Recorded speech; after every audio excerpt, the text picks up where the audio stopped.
तुळजापूर तालुक्यातील जळकोट गावात सन 2021 ते 2025 या कालावधीत 14वा आणि 15वा वित्त आयोगाच्या निधीचा गंभीर गैरवापर झाल्याचा आरोप करण्यात आलाय। या प्रकरणी भाजप नेते आशिष सोनटक्के यांनी अधिकृतपणे चौकशीची मागणी करत थेट ग्रामविकास मंत्री सिद्धेश्वर गोरे तसेच जिल्हा प्रशासनाकडे तक्रार अर्ज दाखल केला आहे। या कथित भ्रष्टाचार प्रकरणात जळकोटचे सरपंच अशोक पाटील आणि संबंधित ग्रामसेवक यांच्यावर आरोप करण्यात आलेत।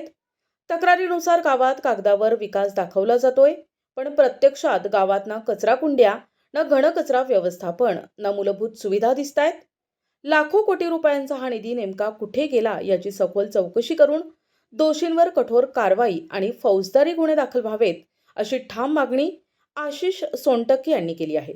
या तक्रारीमुळे आता जळकोट ग्रामपंचायतीच्या वर्तुळात मोठी खळबळ उडाली असून प्रशासकीय पातळीवर काय कारवाई होणार याकडे सर्वांचं लक्ष लागलंय। जळकोट ग्रामपंचायतीमध्ये झालेला भ्रष्टाचार, या भ्रष्टाचारासंदर्भात मी माननीय सीओ साहेब व माननीय गट विकास अधिकारी साहेब यांच्याकडे तक्रार दाखल केलेली आहे। जळकोट ग्रामपंचायतीमध्ये अपेक्षित असं होतं की घनकचरा व्यवस्थापनाअंतर्गत सर्व ग्रामस्थांना, प्रत्येक कुटुंबांना कचरा कुंडी मिळणे हे अपेक्षित होतं, परंतु त्यानुसार गावामधील एकही कुटुंबाला कचरा कुंडी मिळाली नाही। इसवी सन 2023 मध्ये कचरा कुंडीच्या नावानं पैसे उचलले गेले, परंतु आजही गावामध्ये एकाही कुटुंबाला कचरा कुंडी मिळालेली नाही। फायबर मुतारी 2024च्या काळामध्ये त्यांनी पैसे उचलले, परंतु फायबर मुतारी हे आणखी गावामध्ये आलेले नाही। याचा अर्थ असा होतो की चोरांनी चोरी केलेली आहे। माझी एकच मागणी आहे की संबंधितावर योग्य ती कारवाई करून गुन्हे नोंद करावी। या मागणीसाठी मी सीओ साहेबांकडे तक्रार दाखल केलेली आहे। फायबर मुतारी असेल, कचरा कुंडी असेल, निवारा शेड असेल, घनकचरा व्यवस्थापनामधील गटारीची कामं असतील व दलित वस्तीमधील कामं असतील, या कामाची मोठ्या प्रमाणात चौकशी होऊन हा जो भ्रष्टाचार झाला, या भ्रष्टाचारावर ज्यांनी केलाय त्याच्यावरती गुन्हा नोंद व्हावा ही माझी मागणी आहे। कोण सरपंच आणि कोण ग्रामसेवक?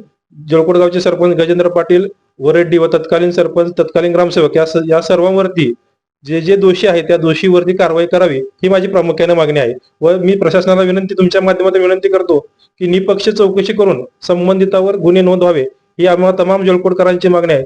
जो जळकोटकरांचे पैसे हडप केलाय त्याच्यावरती गुन्हा नोंद झालाच पाहिजे ही आमची प्रामुख्याने मागणी आहे। तुमच्या माध्यमातून इतकीच मागणी आहे की दोषीवरती कठोरात कठोर कारवाई झाली पाहिजे।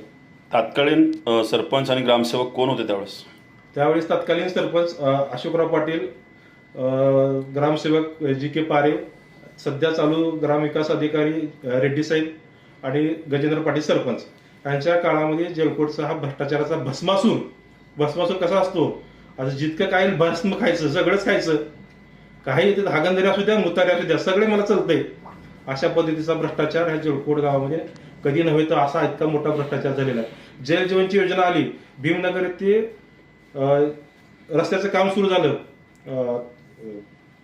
कोणत्या योजनेअंतर्गत? दलित अंतर्गत भीमनगर ते रस्त्याचं काम सुरू झालं।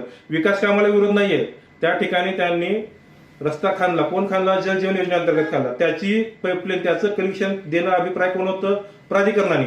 तर त्याचं कनेक्शन न देता ह्यांना फक्त निधी आला त्याचा गैरवापर करून पैसे काढायचे।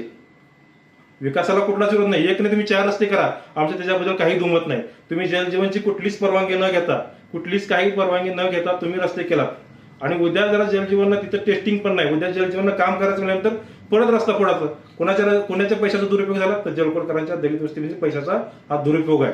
म्हणून माझं तुमच्या माध्यमातून एवढंच म्हणणं आहे की जळकोटचा हा भ्रष्टाचार, या भ्रष्टाचाराला कुठेतरी वाचा पडण्याचं काम आम्ही जळकोटवासी करत आहोत। प्रतिनिधी अयूब शेख, NTV न्यूज मराठी, तुळजापूर, धाराशिव।